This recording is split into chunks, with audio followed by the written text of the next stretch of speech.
حديث النور والصدق هو الداعي إلى الحق يجمعه البخاري ويهديه. بسم الله الرحمن الرحيم. الحمد لله رب العالمين والعاقبة للمتقين والصلاة والسلام على سيد الأنبياء والمرسلين سيدنا وحبيبنا وحبيب رب العالمين محمد وعلى آله وأصحابه ومن هدى بهديه إلى يوم الدين.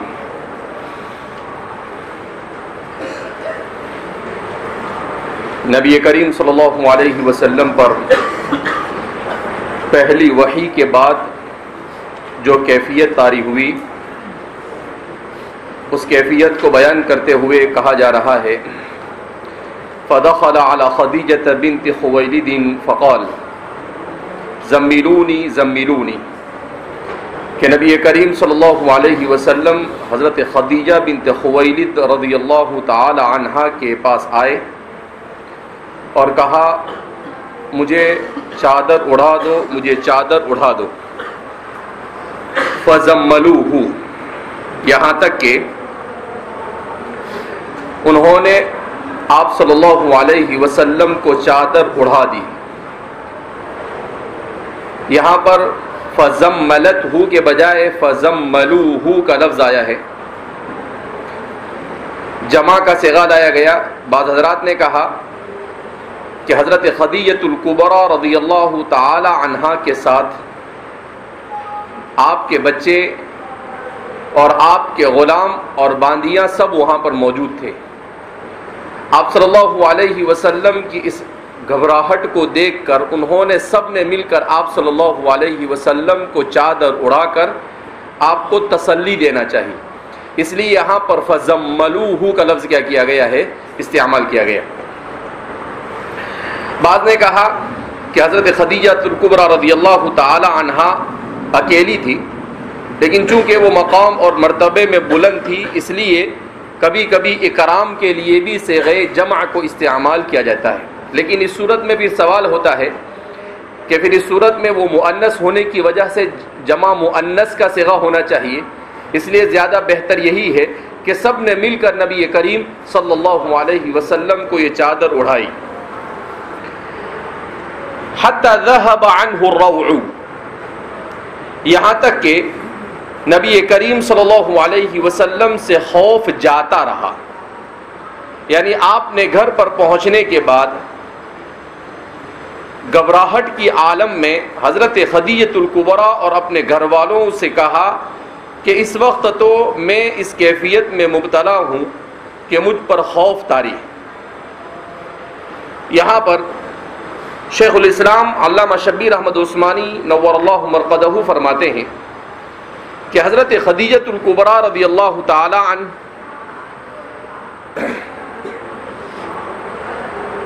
کے پاس آپ صلی اللہ علیہ وسلم حالت خوف میں آئے.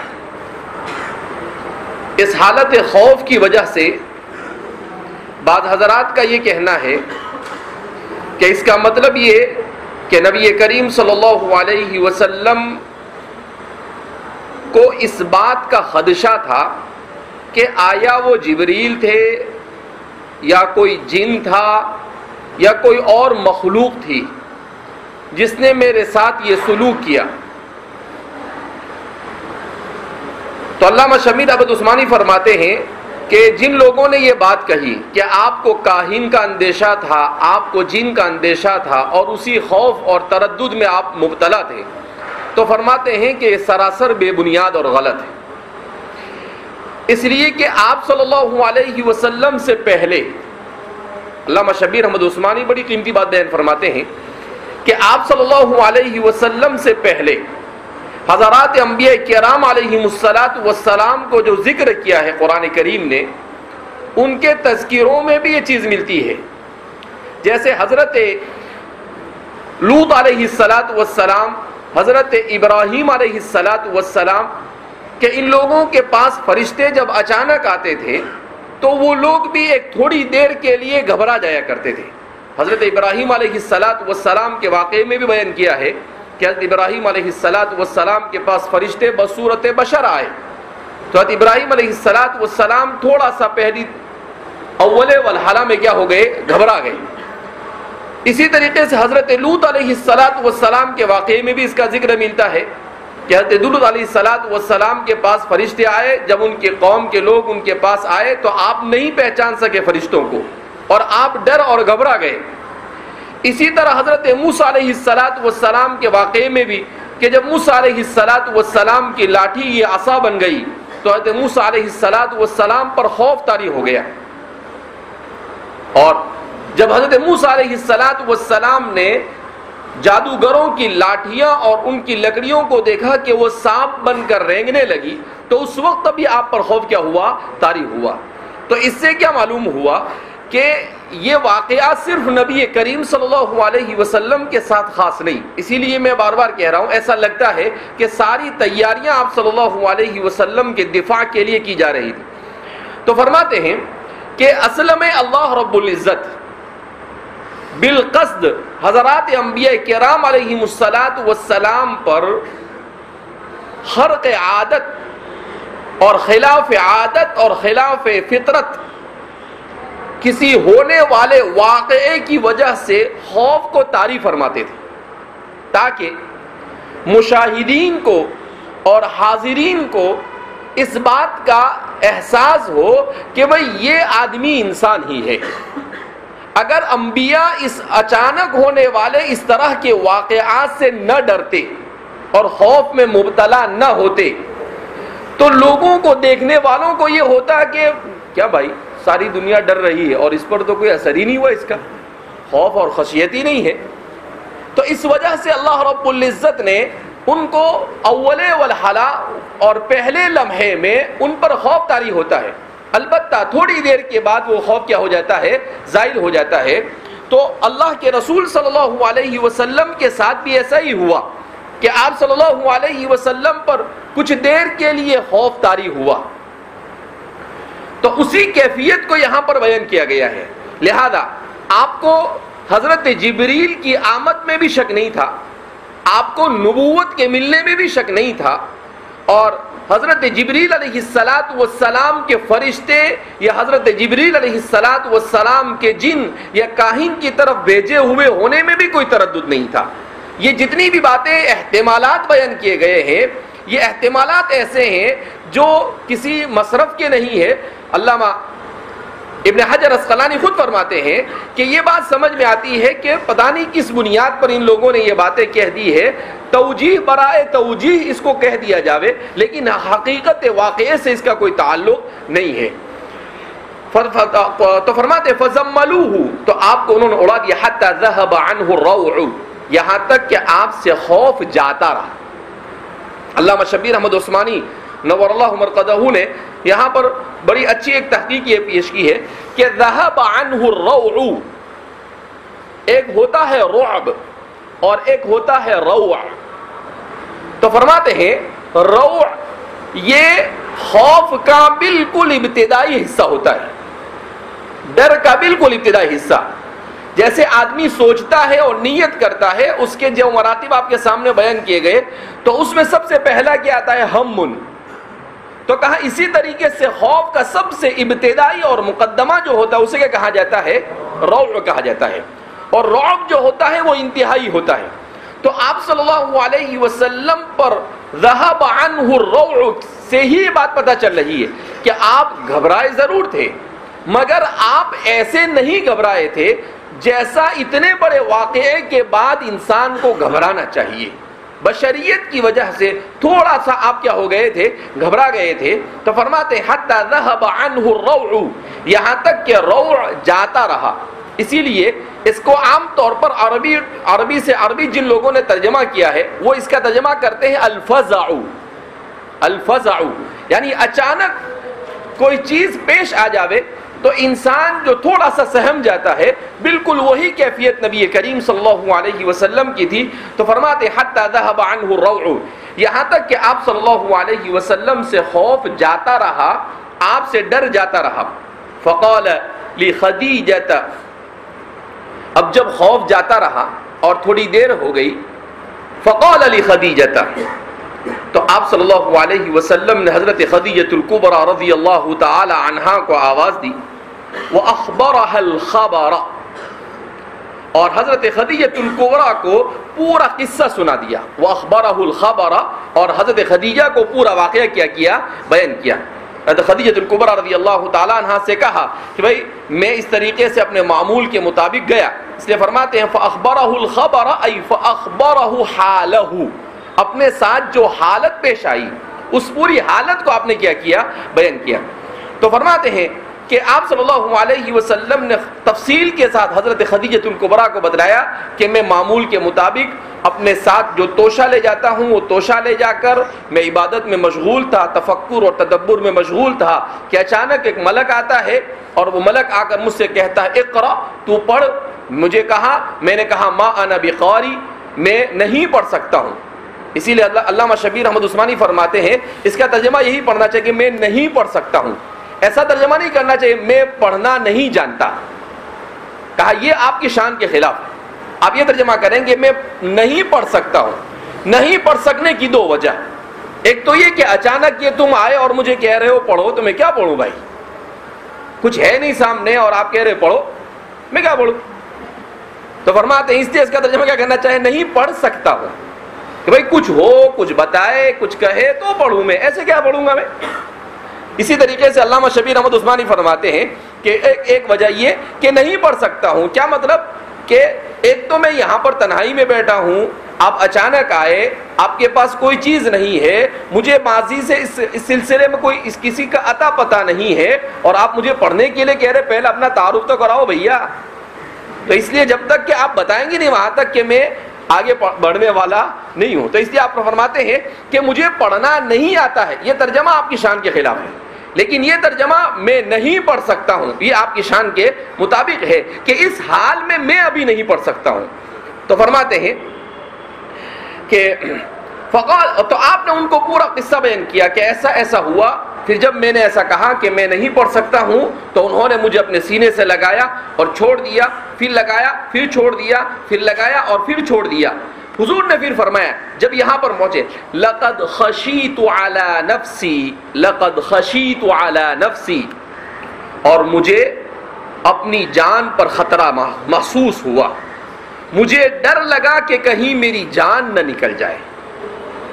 کیا مطلب کہ حضرت جبریل علیہ السلام نے اتنے زور سے اپنے سینے سے مجھے لگایا کہ اس شدت سے مجھے ایسا محسوس ہوا کہ کہیں اب میری جان نہ نکل جائے.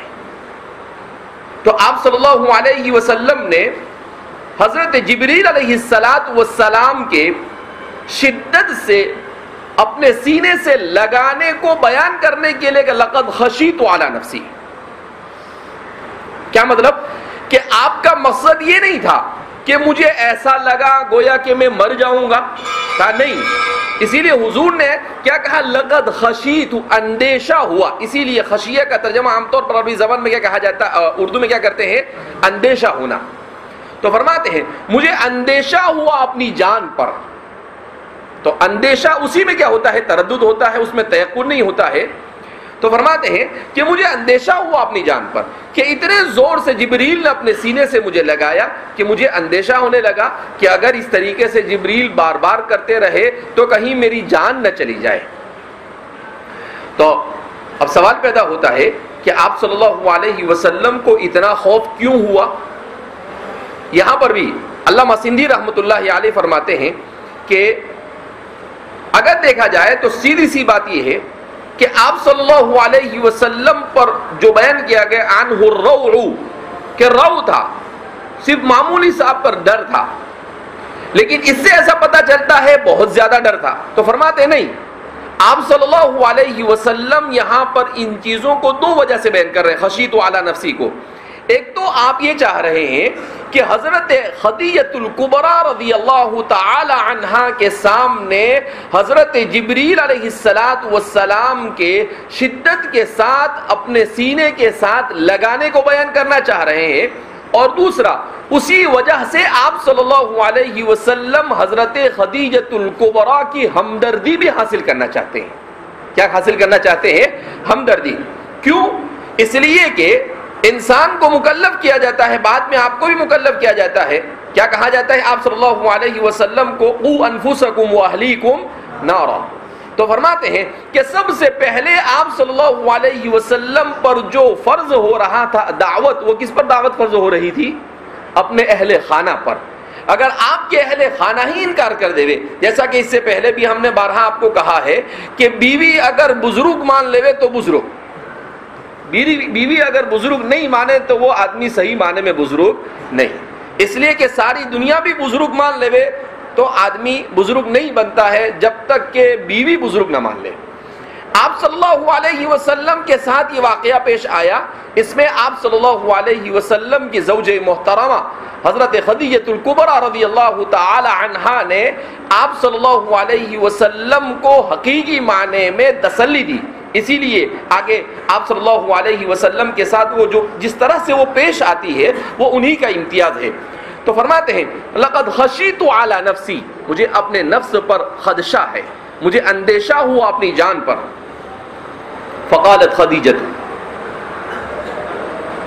ام المؤمنین حضرت خدیجہ الکبریٰ رضی اللہ تعالی عنہا نے کہا کلا واللہ ما یخزیک اللہ ابدا. بعض نے کہا ما یحزنک اللہ ابدا. یخزی کا بھی پڑھا گیا ہے اس کو اور یحزن بھی پڑھا ہوا ہے. احزن یحزن احزان سے، الحزن سے. حضرت خدیجہ الکبریٰ رضی اللہ تعالیٰ عنہ نے آپ صلی اللہ علیہ وسلم کو جب گھبرایا ہوا دیکھا تو سب سے پہلا جو لفظ استعمال کیا وہ کلا. حضرت مولانا یونس صاحب جونپوری ان کے افادات میں لکھا ہے کہ حضرت خدیجہ الکبریٰ رضی اللہ تعالیٰ عنہ کے اس کلا کے استعمال میں ایک لطیف اور ایک لطیفہ ہے. کہا وہ لطیفہ کیا ہے؟ کہا اتفاق سے آپ صلی اللہ علیہ وسلم پر 5 آیتوں کے بعد جو 6ٹھی آیت نازل ہوتی ہے اس کا بھی پہلا لفظ کلا ہے. اقرأ بسم ربک الذی خلق خلق الانسان من علق اقرأ وربک الاکرم الذی علم بالقلم علم الانسان ما لم يعلم. اس کے بعد کلا ان الانسان لیطغی. تو حضرت فرماتے ہیں کہ بڑا عجیب لطیفہ ہے کہ اللہ کے رسول صلی اللہ علیہ وسلم پر کلا نازل ہونے والا تھا، اس سے پہلے ہی خدیجہ نے ہی کلا کو استعمال کر لیا. حضرت خدیجہ کی زبان سے بھی کیا نکل گیا؟ کلا نکل گیا. گویا کہ توافق ہے، اس کو حسن اتفاق کہا جائے گا. اس کے بعد کلا کے سلسلے میں ائمہ نحو فرماتے ہیں، بصریین اور جمہور نحو کا کہنا یہ ہے کہ کلا یہ بسیط ہے. یعنی کلا کے سلسلے میں یہ اختلاف ہے کہ کلا یہ بسیط ہے یا مرکب ہے. بسیط ہونے کا مطلب یہ ہے کہ پورا مل کر ایک ہے، یا 2 مل کر بنے ہیں تو مرکب ہے. تو بصریین اور جمہور یہ کہتے ہیں کہ کلا یہ بسیط ہے، یعنی جیسے لا ہے، ما ہے، علا ہے، فی ہے، یہ بسیط ہے سب. اسی طریقے سے کلا یہ بھی بسیط ہے. البتہ کوفیین اور دیگر حضرات کا کہنا یہ ہے کہ نہیں، کلا مرکب ہے. کلا کیا ہے؟ مرکب ہے. اب کلا مرکب ہے تو کس سے مرکب ہے؟ تو اس سلسلے میں بعض حضرات کا کہنا ہے کہ کلا یہ مرکب ہے لام جہد یا لام تاکید اور اللہ سے، الا سے، الا اور لا، یہ دونوں مل کر کلا ہوا. کہا بھئی کیسے کلا ہو گیا؟ تو کہا اس طور پر کہ لام الف کو حذف کر دیا گیا، اس کے جگہ پر لام کو لا کر رکھ دیا گیا، اور الف کی جگہ پر کاف کو لا کر رکھ دیا گیا، لام کا لام میں ادغام کر دیا گیا. ال لا سے کل لا ہو گیا، ال لا سے کل لا ہو گیا. بعض حضرات یہ کہتے ہیں، بعض کہتے ہیں کہ گلے اترنے والی بات نہیں ہے، ایسا ہوتا نہیں. تو وہ کہتے ہیں کہ نہیں، اصل میں یہ الف لام اور لا ہے. لا الف لام تھا اور اس کو داخل کیا گیا لا پر. تو اللہ ہوا. اس کے بعد حمزہ کو کاف سے بدل دیا تو کل لا ہوا. لام ایک جنس کے دو حرف جمع ہو گئے, ایک کا دوسرے میں ادغام کر دیا تو کیا ہو گیا؟ کلا ہو گیا. تو کیا ہو گیا؟ کلا ہو گیا. تو ایسے مختلف باتیں لوگوں نے بیان کی. کسی نے کہا لام جہد اور الا سے ملا ہے, کسی نے کہا کہ الف لام اور لا سے ملا ہے, اور کسی نے کہا کہ کاف تشبیہ اور لا سے ملا ہے. یہ کاف تشبیہ اور لا سے ملا ہے, تو یہ کیا ہے؟ کلا. اس طرح سے مختلف باتیں اس سلسلے میں بیان کی گئی. اب یہ کلا ہے کیا؟ تو عام طور پر امام خلیل فراہیدی اور امام سیبوی وغیرہ فرماتے ہیں یہ کلمہ ردع ہے. کلمہ ردع. بعض حضرات کا کہنا ہے کہ کلا یہ حلا کے معنی میں ہے یہاں پر, جو کلام کے شروع میں لایا جاتا ہے. بعض کا کہنا ہے کہ کلا یہ الا کے معنی میں ہے. کلا یہ کس کے معنی میں ہے؟ الا کے معنی میں. اور کلام میں اہل عرب کے یہاں پر الا کا استعمال کسی اہم چیز کے لیے ابتدا میں کیا جاتا ہے. تو کلا واللہ, بہرحال کلا ہرگز ایسا نہیں ہو سکتا. اسی لیے جو لوگ اس کو لام جہد اور الا سے مانتے ہیں, ترجمے سے ان کی بات زیادہ مناسب معلوم ہوتی ہے. اس لیے کہ عام طور پر اس کا ترجمہ کس سے کیا جاتا ہے؟ ہرگز ایسا نہیں ہو سکتا. تو گویا کہ نفی تاکید کا معنی یہ دیتا ہے, کلا ہرگز ایسا نہیں ہو سکتا ہے. واللہ, اللہ کی قسم. اب جب انہوں نے پورا قصہ سنا حضرت خدیجہ الکبریٰ رضی اللہ تعالی عنہا نے, اور دیکھا کہ آپ صلی اللہ علیہ وسلم شدت خوف میں مبتلا ہے, تو آپ نے اتنی ہی تاکید کے ساتھ آپ کو دلاسا دیا, آپ کو تسلی دی, اور کہا کلا, ایسا کیسے ہو سکتا ہے کہ آپ جیسے انسان کو کوئی مار دے, آپ جیسے انسان کے ساتھ کوئی غلط حادثہ پیش آ جاوے, آپ جیسے انسان پر کوئی جنات آ کر اپنا تصرف کر سکے. کہا یہ ممکن ہی نہیں ہے, یہ کسی صورت میں نہیں ہو سکتا ہے.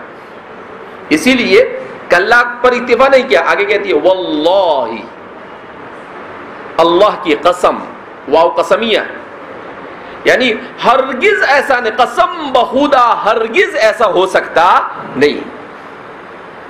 کیا نہیں ہو سکتا ہے؟ ما یخزیک اللہ ابدا. اخزا یخزی اخزاء, اس کے معنی آتے ہیں رسوا کرنا. تو فرماتے ہیں ما یخزیک اللہ ابدا, اللہ کبھی بھی آپ کو رسوا نہیں کر سکتا. قسم بخدا کبھی ایسا نہیں ہو سکتا کہ اللہ آپ کو رسوا کر دے. تو بہت ہی زیادہ تسلی بھرے الفاظ استعمال کرتے ہوئے ام المؤمنین حضرت خدیجہ الکبریٰ رضی اللہ تعالی عنہا نے نبی کریم صلی اللہ علیہ وسلم سے کہا کہ نہیں. بعض حضرات نے کہا یحزنک اللہ, یعنی یہ خا کے بجائے اس کو ہا پڑھا جاوے اور یہ یا کے بجائے نون پڑھا جاوے, تو یخزی کے بجائے کیا ہو جائے گا؟ یحزینو. یہ عربی زبان ہے. یہ جب بعد میں نقطے اور اعراب لگایا گیا, پہلے نقطے اور اعراب کچھ نہیں ہوتا تھا. تو فرماتے ہیں کہ اس صورت میں معنی یہ ہوگا کہ اللہ کبھی بھی آپ کو غم زدہ نہیں کر سکتا, غم میں مبتلا نہیں کر سکتا. کلا واللہ ما یخزیک اللہ ابدا, اللہ آپ کو کبھی بھی رسوا نہیں کر سکتا, اللہ آپ کو کبھی بھی غم میں مبتلا نہیں کر سکتا. کلا لائے, واللہ لائے, اور اس کے بعد ابدن بھی لائے, یعنی تاکید کی بھرمار کر دیا آپ نے, تاکہ اتنی ساری تاکید کے ساتھ جب دلاسا دیا جائے گا تو ظاہر سی بات ہے آپ صلی اللہ علیہ وسلم پر اس کا اثر ہوگا, اور آپ کو اطمینان حاصل ہوگا. اسی لیے بعض حضرات نے یہ حکمت لکھی ہے کہ اللہ کے رسول صلی اللہ علیہ وسلم کے لیے زوجہ اول کے طور پر خدیجہ کا انتخاب اسی لیے کیا گیا تھا کہ خدیجہ آپ سے عمر میں 15 سال بڑی تھی. اب ظاہر سی بات ہے جب 15 سال آپ کے سے عمر میں بڑی تھی تو بہت زیادہ وہ ذہین اور فطین تھی, تجربات اس کو حاصل تھے, اور وہ جانتی تھی کہ کس طریقے سے انسان کو خوشی میں ہینڈل کیا جاوے اور کس طریقے سے کسی پر آئی ہوئی مصیبت کی صورت میں اسے کیا جاوے. اگر آپ صلی اللہ علیہ وسلم کا نکاح کسی نوجوان عورت سے ہوا ہوتا تو وہ ایسے آپ کو دلاسا نہیں دے سکتی تھی. تو فرماتے ہیں کہ آپ صلی اللہ علیہ وسلم کے خدیجۃ الکبریٰ کے نکاح میں آنے میں یہی حکمت تھی. ورنہ دیکھا جائے تو آپ صلی اللہ علیہ وسلم حسب اور نسب کے اعتبار سے بھی مکہ میں بڑے اشرف تھے. آپ صلی اللہ علیہ وسلم اپنے ظاہری شکل و صورت کے اعتبار سے بھی انتہائی حسین و جمیل تھے. آپ صلی اللہ علیہ وسلم سردار مکہ کی اولاد میں سے تھے. تو آپ کو کون لڑکی نہیں دے سکتا تھا اور کون آپ کے ساتھ نکاح کے لیے تیار نہیں ہو سکتا تھا. مگر ان سب کے باوجود بھی نبی کریم صلی اللہ علیہ وسلم کے لیے خدیجہ کا انتخاب اسی لیے تھا تاکہ ایسے موقع پر آپ صلی اللہ علیہ وسلم کی مکمل طور پر وہ دلاسا دینے میں اپنے تجربات اور اپنے ذہانت کو کیا کرے, استعمال کرے. کلا واللہ ما یخزیک اللہ ابدا, خدا کی قسم آپ کو کبھی بھی اللہ رسوا نہیں کر سکتا, ایسا ہو نہیں سکتا ہے کہ اللہ آپ کو رسوا کر دے. اس کے بعد حضرت خدیجۃ الکبریٰ رضی اللہ تعالی عنہا نے اپنے دعوے پر دلائل کا انبار لگا دیا. دعویٰ کیا کیسے کیسے ہو سکتا ہے کہ اللہ آپ کو رسوا کرے, میں تو مان ہی نہیں سکتا. کہا بھائی کیوں؟ کہا کہ بھائی انسان کی نیکی بھی تو کوئی چیز ہے کہ نہیں. کہا آپ کیسے انسان ہیں آپ؟ اور پھر اس کے بعد آپ صلی اللہ علیہ وسلم کے جو اخلاق تھے ان اخلاق کو ایک ایک کر گنا لگا کرتی ہے, شروع کرتی ہے. تو کیا فرماتی ہے؟ انک لتصل الرحیم, انک لتصل الرحیم, یقیناً آپ صلہ رحمی کرتے ہیں. آپ کیا کرتے ہیں؟ صلہ رحمی کرتے ہیں. کیا مطلب؟ تصلو وصل یصل, اسی سے ہے تصلو, واحد مذکر حاضر کا صیغہ ہے پہلے مضارع سے. اس کے معنی آتے ہیں ملانا. الرحیمہ یہ رحمتن سے بنا ہے. الرحم اور رحمن کہا جاتا ہے بچہ دانی کو. اس کو رحمن کیوں کہتے ہیں؟ اس لیے کہا جاتا ہے کہ انسان جب بچہ دانی میں ہوتا ہے تو بڑا قابل رحم ہوتا ہے. اللہ رب العزت اس کو ماء دافق سے پروان چڑھاتا ہے اور ایسی جگہ پر پروان چڑھاتا ہے تو وہ خود نازک, تاریکی در تاریکی در تاریکی اس میں ہوتی ہے. تو فرماتے ہیں کہ وہ قابل رحم ہوتا ہے وہاں پر, اس وجہ سے اس کو رحم کہتے ہیں. اور چونکہ انسان کے رشتے کا تعلق بھی اسی رحم سے جڑا ہوا ہے, سب سے زیادہ انسان کے جو آپس میں ایک دوسرے کے حقوق ہے تو انسان کا سب سے زیادہ انسان پر جو حق ہے وہ کس کا ہے؟ ماں باپ کا. اور ماں باپ کا رشتہ کہاں سے جڑتا ہے؟ رحم سے جڑتا ہے. پھر بھائی بہن کا رشتے کا تعلق بھی کہاں سے ہے؟ رحم سے. اس کے بعد اگر دادا دادی ہے ان کا, اس کے بعد چچا, تو سب کا رشتہ کہاں پر جا کر جڑتا ہے؟ رحم سے. اسی وجہ سے اس کو کیا کہا جاتا ہے؟ صلہ رحمی کہتے ہیں. کہ آدمی کم سے کم یہ جانے کہ بھائی ہم کہیں نہ کہیں پر جا کر ایک ہی بچہ دانی میں پرورش پا کر آئے ہوئے ہیں, ایک ہی خون سے بنے ہوئے ہیں, لہذا ہم کیوں آپس میں ایک دوسرے کے ساتھ جھگڑے. تو اس وجہ سے اردو زبان میں بھی اس کے لیے صلہ رحمی عربی سے متاثر ہو کر بنایا گیا ہے اور عربی زبان میں بھی اس کو تصل الرحم کہا جاتا ہے. تو فرماتے ہیں کہ اس کا مطلب یہ ہے کہ انسان کی رحمت کا سب سے زیادہ وہ مستحق ہوتا ہے جس کا اس کے ساتھ خونی رشتہ ہو، جس کا اس کے ساتھ کون سا رشتہ ہو؟ خونی رشتہ ہو۔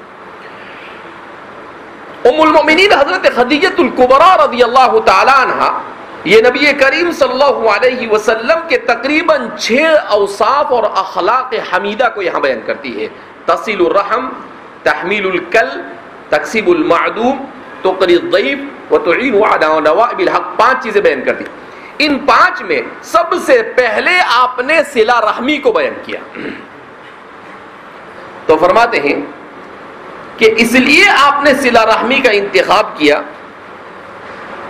کہ انسان کے اخلاق کا امتحان سب سے زیادہ اپنے رشتہ داروں کے ساتھ سلوک سے ہوتا ہے، اپنے رشتہ داروں کے ساتھ حسن سلوک سے ہوتا ہے۔ جو انسان اپنے گھر والوں کے لیے اچھا، وہ انسان سب سے بہتر انسان۔ خود حدیث پاک میں نبی کریم صلی اللہ علیہ وسلم نے ارشاد فرمایا، خیرکم خیرکم لأہلکم وأنا خیر لأہلی، کہ تم میں سب سے بہتر وہ ہے جو اپنے گھر والوں کے لیے اچھا ہو۔ اور حضور فرماتے ہیں کہ میں صرف زبان خرچی کے طور پر نہیں کہہ رہا ہوں، وأنا خیر لأہلی، اور میں اپنے گھر والوں کے لیے کیا ہوں؟ اچھا ہوں۔ اسی لیے ام المؤمنین عائشہ صدیقہ رضی اللہ تعالی عنہ فرماتی ہے کہ آپ صلی اللہ علیہ وسلم گھر میں آتے تھے تو گھر کے ایک انسان کی طرح، اگر ہم جھاڑو لگاتے تو ہمارے ساتھ شریک ہو جاتے تھے، اگر ہم صفائی کرتے تو ہمارے ساتھ شریک ہو جاتے، اگر ہم برتن دھوتے تو ہمارے ساتھ برتن دھونے میں شریک ہو جاتے، اگر ہم کھانا بناتے تو ہمارے ساتھ کھانا بنانے میں شریک ہو جاتے۔ آپ یہ نہیں سوچتے تھے کہ میں تو خاتم الانبیاء والمرسلین ہوں، میں کیوں کروں؟ کہا نہیں، آپ سارے گھر کے کاموں میں مدد کرتے تھے۔ تو اسی لیے حضور نے فرمایا کہ وَأَنَا خَيْرٌ لِأَهْلِي۔ تو فرماتے ہیں کہ عام طور پر ایسا ہوتا ہے انسان کہ باہر تو لوگوں کے ساتھ بہت اچھا رہتا ہے، لیکن گھر میں گالی گلوچ کرتا ہے، گھر میں اس کے اخلاق اچھے نہیں ہوتے، ساری دنیا میں مائک پھاڑ پھاڑ کے تقریریں کرے گا، اور پھر گھر میں آئے گا تو بدسلوکی کرتا ہے۔ تو کہا انسان کا سب سے بڑا امتحان وہی ہوتا ہے۔ اب سوال پیدا ہوتا ہے کہ کیوں ایسا؟ اس لیے کہ اس کو اپنا زیادہ وقت کہاں گزارنا ہوتا ہے؟ گھر میں۔ اب جہاں زیادہ وقت گزارنا ہوتا ہے تو وہاں پر سامنے والے کے اندر اتنی اہمیت نہیں رہتی اس کی، ان کی طرف سے ٹینشن آتا ہے، اب اس آنے والے ٹینشن پر وہ صبر کرتا ہے یا اپنا ریئیکشن دیتا ہے، یہ اس کا امتحان ہوتا ہے۔ وہ گھر والے کے دل میں بھی اس کی عظمت اتنی نہیں رہتی ہے۔ کیوں نہیں رہتی ہے؟ روزانہ دیکھتا ہے، روزانہ ان کے بنایا کے ہاتھ کا بنایا ہوا کھاتا ہے تو نخرے بھی زیادہ کرتا ہے، آج نمک زیادہ ہے، کل مرچی، کل یہ تو نخرے کرتا ہے بیٹھے بیٹھے۔ تو یہ انسان کی عادت ہے کہ انسان جب کسی چیز کے ساتھ اس کا تواصل زیادہ ہوتا ہے تو پھر اس کی اہمیت کم ہو جاتی ہے۔ ایسے حالات میں بھی وہ اپنے گھر والوں کے ساتھ اچھا سلوک کرے، اس کا مطلب یہ ہے کہ یہ انسان صبر کا عادی ہے، یہ انسان شکر کا عادی ہے، یہ انسان بھلائی کا عادی ہے۔ گھر والوں کے ساتھ اچھا کیا، جن کے ساتھ ہمیشہ رہنا ہے ان کے ساتھ اچھا کیا، تو اب یہ اچھائی کا کیا بن گیا ہے؟ عادی بن گیا۔ اس لیے فرماتے ہیں کہ سب سے پہلے ام المؤمنین حضرت خدیجہ الکبریٰ رضی اللہ تعالی عنہا نے کہا انک لتصل الرحم۔ اچھا، تو فرماتے ہیں کہ ایسا نہیں ہو سکتا ہے کہ جو کوئی آدمی گھر والوں کے لیے اچھا ہو باہر والوں کے لیے برا ہو۔ جو گھر والوں کے لیے اچھا ہوگا باہر والوں کے لیے بدرجہ اولا اچھا ہوگا، لیکن جو باہر والوں کے لیے اچھا ہو وہ گھر والوں کے لیے اچھا ہو، یہ ضروری نہیں۔ تو اس سے دونوں چیزیں ثابت ہو گئی کہ آپ حقوق بشر اور حقوق انسانی اور حقوق معاشرے کی مکمل رعایت کرنے والے انسان ہو، آپ پورے حقوق ادا کرنے والے آدمی۔ ایک وجہ ہی، دوسری بات یہ بھی سمجھ میں آتی ہے کہ حضرت خدیجہ الکبریٰ رضی اللہ تعالی عنہا نبی کریم صلی اللہ علیہ وسلم کے ساتھ 15 سال سے رہ رہی تھی۔ کتنے سال ہو گئے؟ اور انہوں نے آپ صلی اللہ علیہ وسلم کے ان تمام کے تمام اخلاق حسنہ کو عملی طور پر دیکھ لیا تھا۔ تو جس چیز کو انہوں نے دیکھا اس کو سب سے پہلے بیان کیا، انک لتصل الرحم، کہ آپ کیا کرتے ہیں؟ صلہ رحمی کرتے. کیوں؟ کہ آپ صلی اللہ علیہ وسلم خدیجہ کے ساتھ بھی محبت کرتے تھے باوجود کہ عمر میں ان سے بڑی تھی. اپنے بچوں کے ساتھ بھی خوب محبت کرتے تھے, اپنے رشتہ داروں کے ساتھ بھی محبت کرتے تھے. اسی لیے حضرت ابو طالب جب وہ بہت زیادہ پریشانی میں مبتلا ہوئے شعب ابی طالب وغیرہ کی وجہ سے, تو آپ نے حضرت علی کو بھی اپنے پاس لے لیا کہ بھئی علی کی پرورش میرے ذمہ ہوگی. اس کا مطلب کیا ہوا کہ اپنے گھر والے اور اپنے رشتہ داروں کا پورا خیال رکھتے تھے. حضرت علی یہ بچپن سے حضور کے گھر میں رہتے تھے. کیوں؟ اس لیے کہ حضرت علی کے جو والد تھے ابو طالب یہ اپنی آخری زندگی میں تنگ دستی کا شکار ہو گئے تھے. تو ان کی تنگ دستی کی وجہ سے وہ اپنے گھر والوں کے کھانے پینے تک کا بھی انتظام کرنا ان کے لیے دشوار ہو گیا تھا. تو اس موقع پر حضور ان کی مدد کرتے تھے. اسی طریقے سے اپنے تمام رشتہ داروں کے ساتھ حضور کا سلوک بڑا اچھا ہوتا تھا. تو ساری چیزیں حضرت خدیجہ الکبریٰ دیکھ چکی تھی. اس لیے جس چیزوں کو انہوں نے اپنے قریب سے دیکھا, ظاہر سی بات اس کو پہلے کیا کرے گی, وہ بیان کرے گی. تو اس نے کہا انک لتصل الرحم, کہ آپ صلہ رحمی کرتے. اسی لیے نبی کریم صلی اللہ علیہ وسلم نے ارشاد فرمایا اکثر ما يدخل الناس الجنۃ هو حسن الخلق, کہ سب سے زیادہ وہ چیز جو انسانوں کو جنت میں داخل کرے گی وہ کیا ہے؟ حسن اخلاق. انسان کا سب سے بڑا امتحان اخلاق میں ہوتا ہے. اسی لیے کہتے ہیں کہ انسان کو آزمانا ہو تو دو طریقے سے آزماؤ, یا تو اس کے ساتھ سفر کر لو یا اس کو کچھ قرض دے دو, تو آپ کو سمجھ میں آ جائے گا کہ یہ آدمی کیسا ہے. آپ نے اس کے ساتھ سفر کیا اور سفر میں اس نے آپ کی فکر نہیں کی, صرف اپنی فکر کی, تو سمجھ جانے کا کہ انہ رجل لیس بطیب, کہ یہ آدمی اچھا نہیں ہے. اور اس نے اپنی فکر سے زیادہ یؤثرون علی انفسہم ولو کان بہم خصاصہ, آپ کی فکر کی. اس کا مطلب یہ ہے کہ یہ آدمی ایسا ہے کہ اس کے ساتھ معاملات کیے جا سکتے ہیں. اور اگر آپ نے کسی کو قرض دیا اور اس نے قرض آپ کو صحیح ڈھنگ سے اس کے وقت پر لوٹایا نہیں اور آپ کے ساتھ سلوک بھی اچھا نہیں کیا, تو کہ بھائی دوں گا نا ابھی تیرا پیسے, مر جاؤں گا کیا میں.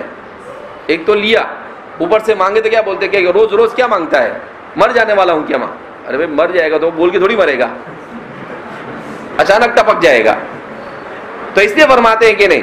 تو اس لیے کہا کہ دو چیزوں سے انسان آزمایا جاتا ہے. تو اللہ کے رسول صلی اللہ علیہ وسلم کے ساتھ یہ ساری چیزیں حضرت خدیجہ نکاح سے پہلے ان کے ساتھ تجارت کر کر بھی ان کو آزما چکی تھی, آپ کے ساتھ 15 سال گزار کر بھی دیکھ چکی. اس لیے کہا انک لتصل الرحم وتحمل الکل, وتحمل الکل, الحمل یحمل, اس کے معنی آتے ہیں اٹھانے کے. الکل اس کے سلسلے میں بیان کرتے ہیں کہ اس کے معنی آتے ہیں بوجھ. الثقل, الکل کے معنی کیا آتے ہیں؟ بوجھ. بعض حضرات کا کہنا ہے کہ یہ بنا ہے کلال سے. یہ کسے بنا ہے؟ کلالہ, جیسا قرآن کریم میں بھی استعمال ہوا ہے, اسی سے بنا ہے یہ کلال سے, جس کے معنی آتے ہیں بوجھ کے. اور انسان جب اس کے اولاد نہیں ہوتی ہے, اس کے بھائی بہن نہیں ہوتے ہیں, تو اس کے لیے زندگی بوجھ بن جاتی. اسی لیے وہاں پر بھی یورث کلالہ کیا کیا جاتا ہے؟ استعمال کیا جاتا ہے. ہمارے بچپن میں ایک استاد حفظ میں پڑھاتے تھے, تو ان کے یہاں بیچارے کے یہاں اولاد نہیں تھی. ان کے والد آئے تو وہ ہمارے بازو میں رہتے تھے. آئے تو آنے کے بعد ان کا دماغ کیا ہو گیا, تھوڑا سا آؤٹ ہو گیا, دماغ کام نہیں کرتا تھا. تو وہ کچھ بھی بولتے تھے ان کو. تو ہم کو آج تک یاد ہے, بہت چھوٹے تھے ہم. ایک دن ہم وہاں سے گزرے تو وہ ان کے اپنے بیٹے کو ڈانٹ رہے, اور کیا کہتے ہیں, ان کے بچے نہیں تھے, وہ باغ کس کام کا جس باغ میں پھول نہ ہو. کیا بولتے تھے وہ باغ کس کام کا جس باغ میں پھول نہ ہو. تو ہم لوگ چھوٹے چھوٹے بچے سب جمع ہو گئے, کہا کہ آج بڈھے میاں کو رنگ چڑھا ہے کچھ. اور پھر جو شروع کیا انہوں نے, تو آج تک ہمیں یاد ہے, تو وہ بیچارے رونے لگے. پھر لوگ سب جمع ہوئے کہ بھائی وہ ان کا دماغ ٹھکانے نہیں, اس لیے بول رہے ہیں, وہ جان بوجھ کر ایسا بول رہے ہیں آپ کو نہیں. تو اس سے کیا معلوم ہوا کہ پتہ کیا چلا کہ انسان کی اولاد بہت بڑی نعمت ہوتی ہے. جس کی وجہ سے گھر انسان کا آباد رہتا ہے. تو اسی لیے کلالہ کا لفظ وہاں پر بھی اسی لیے استعمال کیا گیا. تو فرماتے وَتَحْمِلُ الْكَلَّ، اور آپ بوجھ اٹھاتے ہیں. کیا مطلب اس کا، آپ بوجھ اٹھانے کا؟ تو فرماتے ہیں اس کے دو مطلب ہو سکتے ہیں. ایک مطلب یہ ہو سکتا ہے کہ آپ صلی اللہ علیہ وسلم جو مسافر مکہ مکرمہ میں، چونکہ مکہ مکرمہ مقدس مقام بھی تھا، مکہ مکرمہ میں تجارت کی منڈیاں بھی لگتی تھی، بازار بھی لگتے تھے، لوگ بکثرت آتے جاتے رہتے تھے. کسی آدمی کو آپ دیکھتے تھے کہ اس کے پاس بوجھ زیادہ ہے تو آپ کیا کرتے تھے؟ اس کی مدد کرتے. تو کسی نے کہا کہ یہی مراد ہے، بعض حضرات نے کہا نہیں. ظاہری طور پر بوجھ کے اٹھانا، جو بوجھ ہوتا ہے اسے الثقل سے تعبیر کیا جاتا ہے اور ثقیل سے تعبیر کرتے ہیں. لیکن الکل کا جو استعمال ہے وہ معنوی طور پر بوجھ کے لیے ہوتا ہے. تو فرمایا کہ تحمیل الکل کا مطلب کیا ہے؟ تو کہا تحمیل الکل کا مطلب یہ ہے کہ حضرت خدیجہ الکبریٰ یہ کہہ رہی تھی کہ آپ اگر کوئی آدمی کسی ٹینشن کا شکار ہوتا ہے، کسی پر کوئی بوجھ ہوتا ہے، تو آپ اس کو تسلی دلاتے ہیں اور ساتھ ساتھ میں آپ سے جتنا ہو سکے اس کے اس فکر اور اس کے اس ٹینشن کو کم کرنے کی آپ کیا کرتے ہیں؟ کوشش کرتے ہیں، اور اس کا بوجھ اپنے سر پر اٹھا لیتے ہیں. اس کا بوجھ کیا کرتے ہیں؟ اپنے سر پر اٹھا لیتے ہیں. تو اس وجہ سے انہوں نے الکل کا کیا استعمال کیا. تو گویا کہ معنوی طور پر آپ صلی اللہ علیہ، اس کا مطلب یہ ہے کہ لوگوں کی فکروں اور ان کے ہموم اور غموم کو آپ اٹھاتے ہیں. ایسا نہیں کہ آپ ایسے رہ رہے ہیں کہ آپ نے آزو بازو والوں سے کچھ لینا دینا ہی نہیں. کہا نہیں، کوئی بھی آدمی غم میں، مصیبت میں، پریشانی میں مبتلا ہوتا ہے، آپ فوراً اس کے پاس جاتے تھے اور آپ جانے کے بعد کہتے ہیں کیا پریشانی ہے آپ کو؟ کیا میں آپ کی پریشانی میں آپ کے کام آ سکتا ہوں؟ کیا مجھ سے کچھ ہو سکتا ہے؟ اگر وہ کہتا تو آپ صلی اللہ علیہ وسلم اس کے لیے اپنے سے جتنی ہو سکتی تھی کیا کرتے تھے؟ مدد کیا کرتے تھے. اس وجہ سے آپ نے کہا وَتَحْمِلُ الْكَلَّ، کہ ایک تو گھر والوں کے ساتھ اچھا، دوسرا باہر والوں کے ساتھ بھی صرف اچھا سلوک نہیں بلکہ ان کی فکروں کو بھی آپ اپنے سر پر اٹھا لیتے ہو. ظاہری طور پر پیسے ویسے دے کر آدمی مدد کر دیے، لیکن کسی کے ساتھ غم میں شریک ہونا یہ بہت بڑی چیز ہوتی ہے. اسی لیے تو دیکھتے ہیں نا کہ آدمی اگر کسی کا انتقال ہوتا ہے تو کہتے ہیں نا کہ آپ کے یہاں پر انتقال ہو گیا، ہم بھی آپ کے غم میں کیا ہے؟ شریک ہے. تو یہ ہم بھی آپ کے غم میں شریک ہو کر کیا بتلانا چاہتا ہے؟ وہ اپنائیت ثابت کرنا چاہتا ہے کہ ہم آپ کے اپنے ہیں اور آپ ہمارے اپنے ہیں. تو آپ صلی اللہ علیہ وسلم اجنبیوں کے ساتھ بھی ایسا کرتے تھے کہ ان کے ساتھ بھی اپنے سلوک کو، اسی لیے نبی کریم صلی اللہ علیہ وسلم نے ارشاد فرمایا کہ قیامت کی نشانیوں میں سے ایک نشانی یہ ہے کہ قیامت کے پہلے ایک زمانہ ایسا آئے گا کہ پڑوسی اپنے پڑوسی کو بھی نہیں پہچانے گا. یعنی پڑوس میں رہتا ہے، اس کو یہ بھی نہیں معلوم ہوگا کہ اس کے پڑوس میں کون ہے. اور حقیقت ہمارے زمانے میں ایسا ہوتا ہے. ایک مرتبہ ایک جگہ پر بمبئی میں افطار کی دعوت تھی، میں افطار کے لیے گیا تو بہت بڑی بلڈنگ میں رہتے تھے وہ، ہمارے ایک دوست تھے وہ. تو میں نے ان سے کہا، میں نے کہا کہ یہ آپ کے آزو بازو میں کون رہتے؟ بولے معلوم نہیں مولانا کون رہتے. کیا کہا اس نے؟ معلوم نہیں کون رہتا ہے. سامنے کوئی ہے، بولے آج تک کبھی دیکھا نہیں میں نے ان کو. پھر میں نے ان کو حدیث سنائی، میں نے کہا یہ غلط ہے. وہ نیک آدمی تھے بیچارے، لیکن تجارت میں مشغول تھے. وہ کہتے ہیں کہ ہمارا ان کا وقت الگ الگ ہے، وہ کسی وقت میں آتے ہیں، ہم کسی وقت میں، ان کا تو کبھی آمنا سامنا ہی نہیں ہوتا ہے.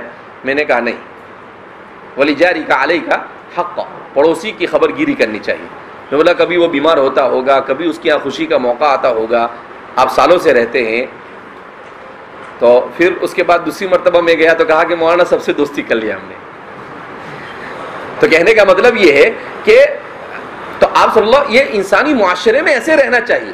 تو آپ یہ کرتے وَتَحْمِلُ الْكَلَّ، لوگوں کے غم کو اپنے سر پر کیا کرتے تھے؟ اٹھاتے تھے. ایسے نہیں کہ لَنَا أَعْمَالُنَا وَلَكُمْ، تو تیرا کرو میں میرا کرو. آپ صلی اللہ علیہ وسلم اس طریقے سے کرتے نہیں تھے، بلکہ لوگوں کے غموں کو اٹھانے کیا کرتے تھے، کوشش کرتے تھے.